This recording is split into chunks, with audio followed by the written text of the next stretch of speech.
Assalamualaikum warahmatullahi wabarakatuh. Pada hari ini kita akan belajar IPAS, materi siklus air.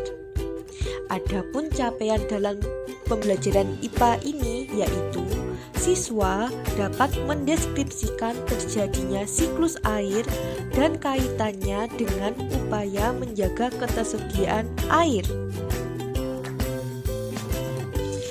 Tujuan pembelajaran hari ini ada 4. Yang pertama, setelah menyimak video pembelajaran, siswa mampu memahami tentang pengertian siklus air.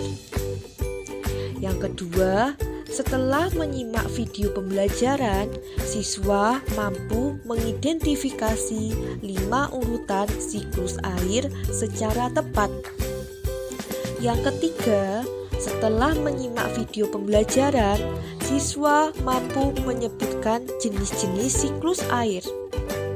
Yang keempat, setelah menyimak video pembelajaran, siswa mampu menganalisis tindakan manusia yang berdampak positif dan negatif terhadap keberlangsungan siklus air secara tepat. Adapun peta konsep pada pembelajaran ini membahas mengenai pengertian siklus air, jenis-jenis siklus air, proses siklus air, manfaat siklus air, faktor-faktor yang mempengaruhi siklus air, dan kegiatan manusia yang berdampak negatif dan positif terhadap siklus air. Siklus hidrologi. Ada yang tahu apa yang dimaksud siklus hidrologi?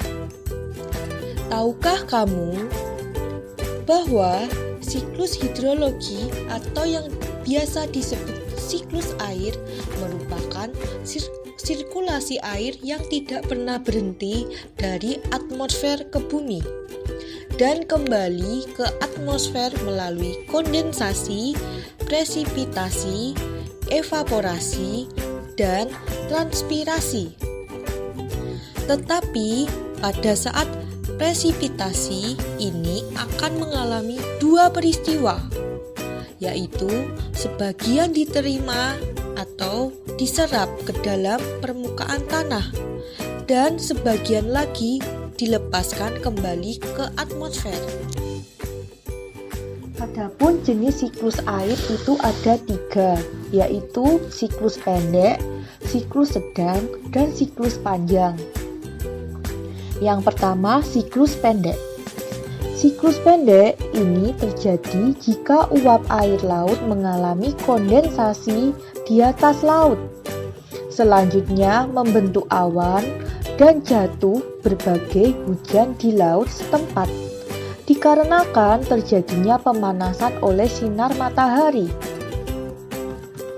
Yang kedua, siklus sedang. Siklus ini terjadi jika uap air laut mengalami kondensasi. Selanjutnya membentuk awan yang sedang membawa angin menuju daratan dan jatuh sebagai hujan. Yang ketiga, siklus panjang. Siklus ini terjadi jika uap air laut mengalami kondensasi. Selanjutnya, uap air dalam bentuk awan akan terbawa angin menuju ke daratan hingga ke pegunungan. Dikarenakan suhu udara pegunungan sangat rendah, maka uap air akan berubah menjadi kristal-kristal es atau salju. Kemudian jatuh sebagai es atau salju yang membentuk glaste. Air ini akan masuk di sungai dan akhirnya juga kembali ke laut. Adapun prosesnya pada siklus air yang pertama yaitu evaporasi. Evaporasi yaitu proses terjadinya hujan diawali dengan air dari laut dan daratan terkena panasnya sinar matahari. Kemudian angin membawa sejumlah uap air bergerak ke tempat yang lebih tinggi. Yang kedua adalah transpirasi. Transpirasi yaitu proses penguapan bukan hanya pada air dan tanah saja, melainkan pada jaringan hidup seperti tumbuhan, hewan, dan manusia, juga mengeluarkan uap air ke udara. Uap air tersebut akan berkumpul ke atas dan membentuk awan hitam yang siap turun sebagai hujan. Ini disebut dengan kondensasi. Yang ketiga adalah presipitasi. Presipitasi adalah awan yang mengalami proses pencairan karena pengaruh suhu udara yang tinggi.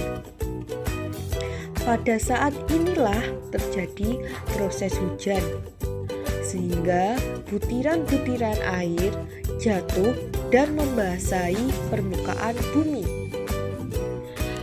Perlu kita ingat kembali bahwa pada proses presipitasi ini akan mengalami dua peristiwa, yaitu ada yang tahu? Ya, betul, yaitu sebagian diterima atau diserap ke dalam permukaan tanah dan sebagian lagi dilepaskan kembali ke atmosfer. Manfaat air bersih. Air memiliki peran yang sangat penting bagi kehidupan di bumi. Semua makhluk hidup tidak dapat hidup tanpa air. Mengapa demikian? Lalu, apa saja kegunaan air itu? Adapun manfaat air bagi kehidupan yaitu yang pertama, air dibutuhkan oleh tumbuhan dalam proses fotosintesis. Fotosintesis merupakan proses pembentukan makanan bagi tumbuhan dengan bantuan sinar matahari. Yang kedua, air banyak digunakan untuk pertanian dan pembangkit listrik.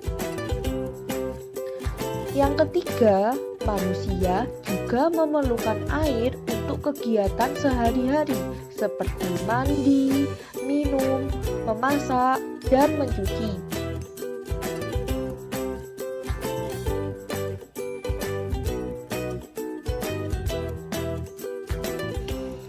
Apakah kalian melihat air bersih di sekelilingmu? Apa fungsi air bersih di sekelilingmu itu? Yang keempat, hewan juga memerlukan air untuk minum dan tempat bertahan hidup. Kau penat je. Aku haus sekali.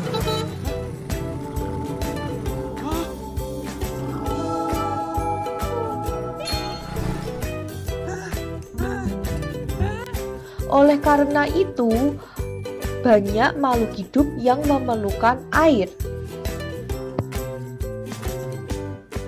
Lalu bagaimana jika manusia, hewan, dan tumbuhan kekurangan air bersih? Adapun faktor yang mempengaruhi siklus air. Tahukah kalian bahwa ada penyebab terhambatnya siklus air? Yang pertama, penebangan pohon. Penebangan pohon merupakan kegiatan manusia yang dapat mempengaruhi siklus air. Dikarenakan pepohonan yang ada di hutan dan di daerah-daerah ini berfungsi untuk menahan air saat turun hujan. Apa saja dampak negatif dari penebangan pohon secara liar?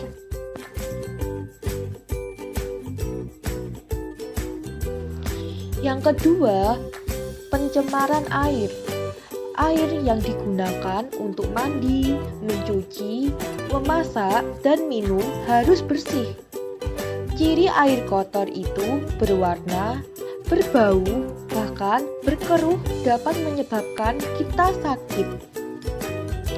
Oleh karena itu, kita memerlukan air bersih supaya badan kita tetap sehat.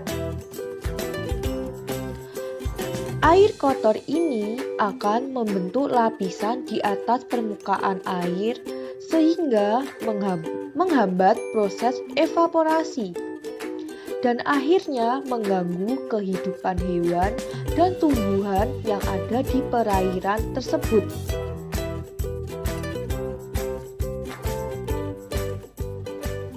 Halo anak-anak, coba perhatikan. Apabila air yang tercemar itu mengalami penguapan dan menjadi awan hujan, apakah air hujan tersebut menyehatkan? Apa alasannya?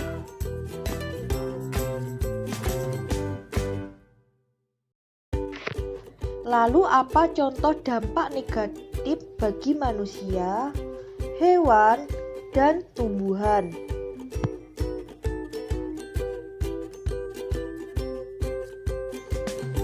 Yang ketiga, kurangnya daerah resapan air.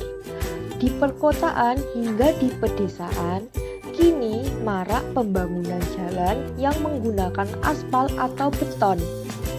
Akibatnya, tanah akan tertutup oleh aspal ataupun beton, sehingga dapat menghalangi resapnya air hujan ke dalam tanah.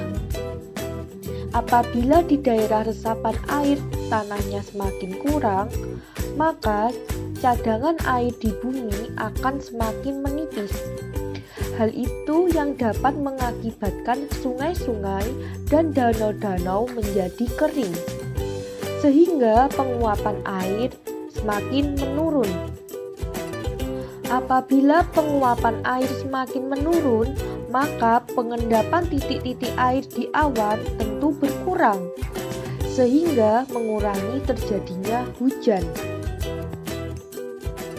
Kegiatan manusia ada yang berpengaruh positif terhadap siklus air, dan ada juga yang justru mengganggu siklus air. Adapun kegiatan manusia yang berdampak positif terhadap siklus air antara lain: 1. Membuat daerah resapan air. 2. Melakukan reboisasi atau penanaman kembali. 3. Menjaga kelestarian pohon. 4. Tidak mencemari lingkungan. 5. Menggunakan air secukupnya. 6. Membuang sampah pada tempatnya. 7. Menggunakan produk yang ramah lingkungan. 8. Mendaur ulang sampah. Adapun kegiatan manusia yang berdampak negatif terhadap siklus air antara lain: 1. Menebangi pohon di hutan secara liar. 2. Pencemaran air laut, misalnya tumpahan kilang minyak. 3. Pembangunan daerah perkotaan yang mengakibatkan menyempitnya lahan hijau. 4. Membuang limbah sembarangan ke sungai. 5. Berlebihan menggunakan bahan sekali pakai. 6. Membakar hutan.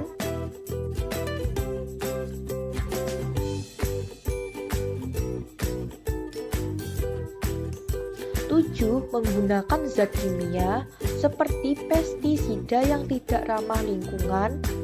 8. Membuang sampah sembarangan. Bagaimana pendapat kalian jika mengetahui orang melakukan tindakan negatif yang mempengaruhi terhadap siklus air?